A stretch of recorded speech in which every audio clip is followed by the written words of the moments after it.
தேவமாதாவின் வணக்க மாதம் 24ஆம் நாளிற்கான புதுமை. அர்ச்சியஷ்டவர்கள் எல்லாரும் தேவமாதாவின் பேரில் மிகுந்த பக்தி விசுவாசம் உள்ளவர்களாய் இருந்தார்கள் என்பது சத்தியமாம். ஆனால் அவர்களுக்குள் இயேசு சபையை சேர்ந்த புனித ஸ்தனிஸ்தலாஸ் என்பவர் இந்த பரமநாயகியின் பேரில் அதிக அன்பும் நம்பிக்கையும் வைத்திருந்தார் என்று சொல்ல வேண்டும்.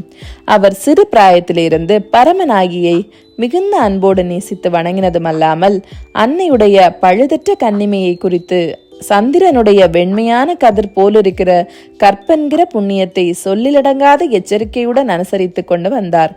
யாராவது இந்த பரிசுத்த வாலிபர் முன்பாக ஒரு அகாத வார்த்தையை சொல்லுவானாகில் உடனே அவர் பயந்து நடுங்குவார்.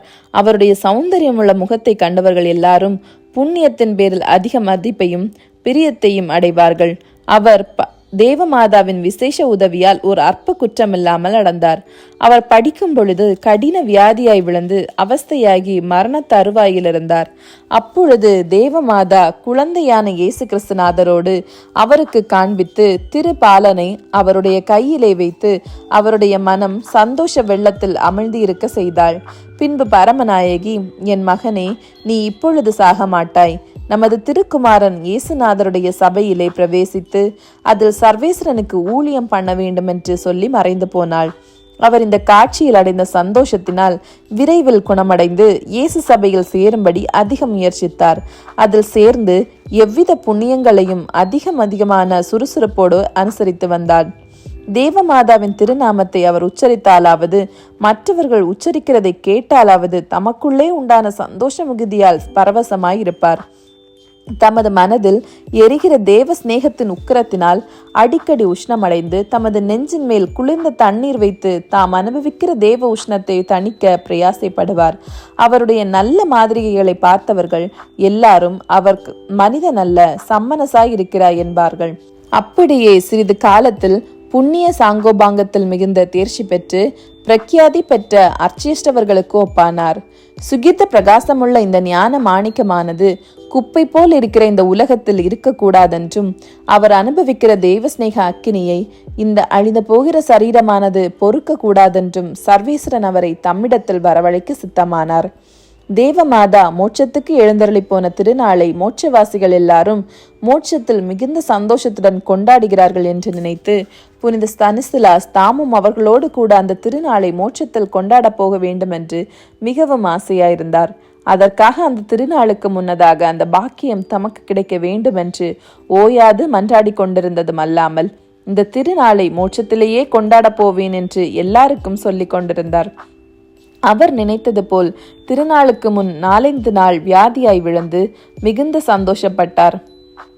திருநாளுக்கு முந்தின நாள் அதிக அவஸ்தையாகி அவஸ்தை பூஸ்தலை பெற்று திவ்ய நற்கருணை வாங்கி தேவமாதாவின் திருப்பெயரை மிகுந்த பக்தியோடு உச்சரித்து சொல்லனா மகிழ்ச்சி வெள்ளத்திலே மூழ்கியிருந்தார். நடுச்சாமத்தில் கூட நின்றவர்கள் அவஸ்தை ஆயத்தம் சொல்லும் போது எண்ணிக்கை இல்லாத கன்னிகையோடு மோட்சராக்கினி அவரிடத்தில் வந்து மோட்ச பாக்கியத்திற்குரிய மகிழ்ச்சியை மனதில் உண்டாக்கி அவர் மோட்சத்தில் தம்முடைய திருநாளை தம்மோடே கூட கொண்டாட வர வேண்டும் என்று சொல்லி அவரை மோட்சத்துக்கு கூட்டிக் கொண்டு போனாள். அவர் சாகிற பொழுது அவருக்கு வயது 18. கிறிஸ்தவர்களே, நீங்களும் மரண வேளையில் பசாசின் தந்திரங்களில் அகப்படாது பாக்கியமான மரணத்தை அடைய விரும்ப கடவீர்கள். அந்த அதிர்ஷ்டம் உங்களுக்கு கிடைக்கும்படியாக ஓயாது அன்னையின் அனுக்கிரகத்தை கேளுங்கள். மிகவும் இரக்கமுள்ள தாயே, உம்முடைய அடைக்கலமாக ஓடி வந்து உம்முடைய உபகார சகாயங்களை இறந்து உம்முடைய மன்றாட்டுக்களின் உதவியை கேட்ட ஒருவனாகிலும் உம்மால் கைவிடப்பட்டதாக ஒருபோதும் உலகில் கேள்விப்பட்டதில்லை என்று நினைத்தருளும். கன்னியருடைய ராக்கினியான கன்னிகையே, தயவுள்ள தாயே, இப்படிப்பட்ட நம்பிக்கையால் ஏவப்பட்டு உம்முடைய திருப்பாதத்தை அண்டி வருகிறேன். பெருமூச்செறிந்தழுது பாவியாகிய நான் உமது தயாளத்துக்கு காத்து கொண்டு உமது சமூகத்திலே நிற்கிறேன். அவதரித்த வார்த்தையின் தாயே, என் மன்றாட்டை புறக்கணியாமல் தயாய் வரியாய் கேட்டு தந்தருளும். ஆமேன்.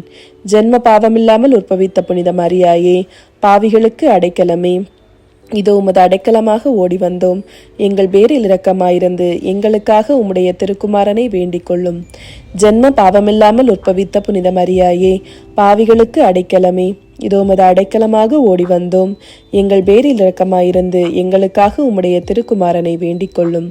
ஜென்ம பாவமில்லாமல் உற்பவித்த புனித மரியாயே, பாவிகளுக்கு அடைக்கலமே, இதோ உமது அடைக்கலமாக ஓடி வந்தோம். எங்கள் பேரில் இரக்கமாயிருந்து எங்களுக்காக உம்முடைய திருக்குமாரனை வேண்டிக் கொள்ளும். விண்ணுலகில் இருக்கின்ற எங்கள் தந்தையே, உமது பெயர் தூயதென போற்ற பெறுக. உமது ஆட்சி வருக. உமது திருவுளம் விண்ணுலகில் நிறைவேறுவது போல மண்ணுலகிலும் நிறைவேறுக. எங்கள் அன்றாட உணவை இன்று எங்களுக்கு தாரும். எங்களுக்கு எதிராக குற்றம் செய்வோரை நாங்கள் மன்னிப்பது போல எங்கள் குற்றங்களையும் மன்னியும். எங்களை சோதனைக்கு உட்படுத்தாதையும், தீமையிலிருந்து எங்களை விடுவித்தருளும். அருள்மிக பெற்ற மரியே வாழ்க. ஆண்டவர் உம்முடனே, பெண்களுக்குள் ஆசீர் பெற்றவர் நீரே. உம்முடைய திருவயிற்றின் கனியாகிய இயேசுவும் ஆசீர் பெற்றவரே. புனித மரியே, இறைவனின் தாயே, பாவிகளாயிருக்கிற எங்களுக்காக இப்பொழுதும் எங்கள் இறப்பின் வேளையிலும் வேண்டிக் கொள்ளும். ஆமேன். தந்தை, மகன், தூய ஆவியின் பெயராலே ஆமேன்.